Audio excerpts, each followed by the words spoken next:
Tom Donnie here in Fort Dodge, looking at a Sonnet I run at Bonneville, doing some in-depth carburetor testing.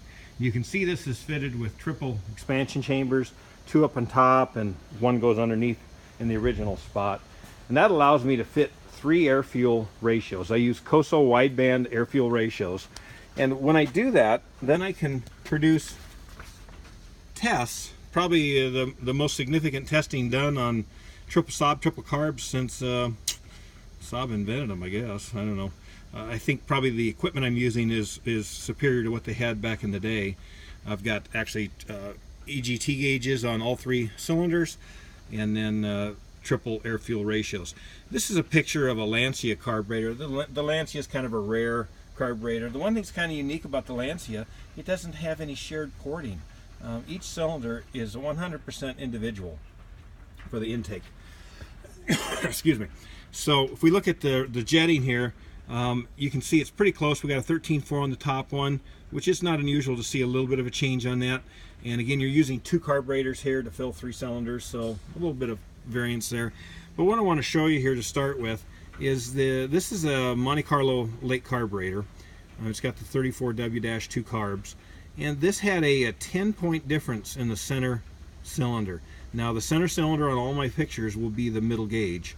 The front cylinder will be the top gauge, and the rear cylinder will be, of course, then the bottom gauge. So it gives you an idea there how lean this thing was running with just a 10-point difference. It took putting it a 15-point spread. So I had to go, say, 130. These are just examples, by the way, but 135 in the center jet, 120 on the outers, in order to get that. And we talk about where's the main jet. It's on the side of the carburetor. It'll always face the firewall on the triple carbs, or not the firewall, but the right side fender well. Be above the starter, conveniently located, so when you drain it out, it'll catch fire. And there's your main jet and the carrier and the jet inside that we're referencing changing. But this is the same carburetors now with a 15-point difference, and you can see how nice and even my air-fuel ratio readings are. And that's what you're after. It's a 15-point spread I've determined by running all these tests. I ran probably over 30 tests with different carburetors, testing both air-fuel ratio and then performance also. And again, this is the 73-24-17. It's the late 66 up Monte Carlo. And what makes all these triple carbs special, except for the Lancia, is they all share air with the center cylinder. And it started in Bonneville, where we kept losing number 2 piston when we would go extreme with timing and by leaning it out. And at the time we were running a single exhaust system, and we always ran 10 points higher in the center cylinder, always. But we still had failures. And then I remembered Saab back in the day, this 73 2007, very common to see these jetted. They'd actually be jetted 135 in the center and 120 on the outer. For my example, I've used a 15-point spread with a 125, 140, 125. Again, that's just for example purpose. Find out where it runs good, where you're not fouling plugs, and you've got good performance and not smoking too bad, and that's a good place to be going. Air-fuel ratio gauges are not that expensive. I highly recommend putting one on if you've got multiple vehicles so you can test. Again, you're going to be tested a blend, and the key is to provide life for these engines, a 15-point spread between the center and the outer 2 cylinders. Here again, this is a 15-point spread with this 73-1098, the early style Monte Carlo carbs. And then we've got the 73 2007 with a 15-point spread. It's a little rich on that rear cylinder, and some of these carburetors just ran richer either on the front or rear, just kind of the way they worked. And obviously if we had triple chambers and triple gauges, we could fine-tune everything like we would for racing. But for normal driving and normal racing, you really don't need that. If you go with your 15-point spread, you'll be good there. I also have the gaskets here. Remember, these gaskets are unique to the carburetor. You've got the wide type for all the early triples, and then the narrow gasket for the later Monte Carlo and standard carbs. Here's the GT. Oddly enough, the GT was the best performing downdraft carburetor. But here's the chart on this one. And again, this one ran, it was just a little bit richer on the front, or a little bit leaner on the front cylinder. You know, the rear's a little leaner too. It's just the way some of them worked, and this one performed extremely well, jetted up like this. Again, it was the best performing carburetor of all of them I had that are downdraft.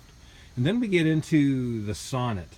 And again, the Sonnet is where I started my quest because of the problems we were having. And as soon as we put the triple chambers on, we discovered we were running number 2 cylinder lean, plain and simple. It was running about 17 to 1, and the others were running in the 14 range. So we knew that we had a problem there, and we had to jet up 15 points higher. And here's confirmation of that a little bit. This is jetted up with 15 points, and you can see the front cylinders running a little bit richer. This is with no air box on. And what I want to point out with these air boxes is the air box has a side induction toward the rear of the motor, so the rear cylinder is going to run leaner than the center cylinder, and then the front cylinder will run the richest because of spit back.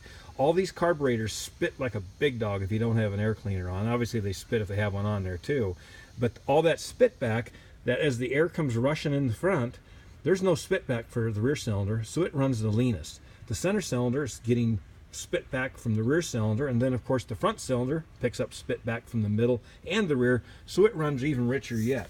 And here's confirmation of that right here on the tests I ran. And I've got multiple tests that I did run, and they all confirm the same thing. That front cylinder with an air box on is going to run rich because it's getting spit back from all the other cylinders. So keep that in mind if you're tuning. Let's say I started this one with a tune that was a 140 in the center and a 125 on the outers, and I'm running an air box now. I'm going to probably run a 120 on the front cylinder because it's going to get twice as much spit back.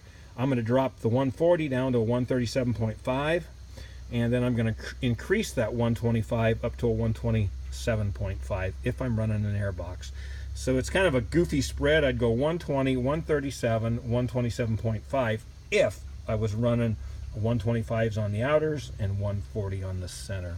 And that should get you pretty close without having to rig up triple chambers, because triple chambers are kind of a pain in the butt. So much so I was not able to run air filters on any of the downdrafts because I had water pump and chamber in the way. So obviously if you had an air cleaner on all these downdrafts, it might make a slight difference. I think they're pretty benign in design, unlike the Sonnet where it's sucking from the side. And actually Nicholas from XP Power had mentioned to me that one time that he had thought they were running richer because of spit back on that front cylinder. And indeed now we've got we've got triple chambers and air fuel meters to test all that. And as far as I know, no one's done any testing like this.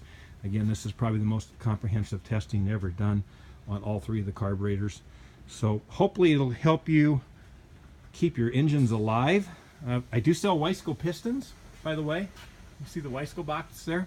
If you decide to not jet it up 15 higher in the center cylinder, I've got great pistons that I sell. Dave Bauer sells pistons, rebuilds motors too, Bud Clark. So there's lots of us building motors. No problem if you want to melt a piston. It was odd, right after I finished all my testing, I had 2 phone calls from individuals with melted number 2 pistons, and both of them, the highest spread was 5 points between the center and the outers. So pretty much confirmed what we know the testing does is you need to run this center cylinder richer. So 15 points, boys and girls. If you run a 140 in the center, 125s on the outers. So look at where you're at right now with your vehicle and adjust from there. If you've got questions or whatever, tomsaab@gmail.com. I'm always available online that way. So hopefully this will help someone keep a motor together or put you past your competition just a little bit. This is Tom Donnie from Fort Dodge, Iowa. I'm going to do a performance test on the next video that'll show the differences in these carburetors' performances. Have a good day, and thanks for watching.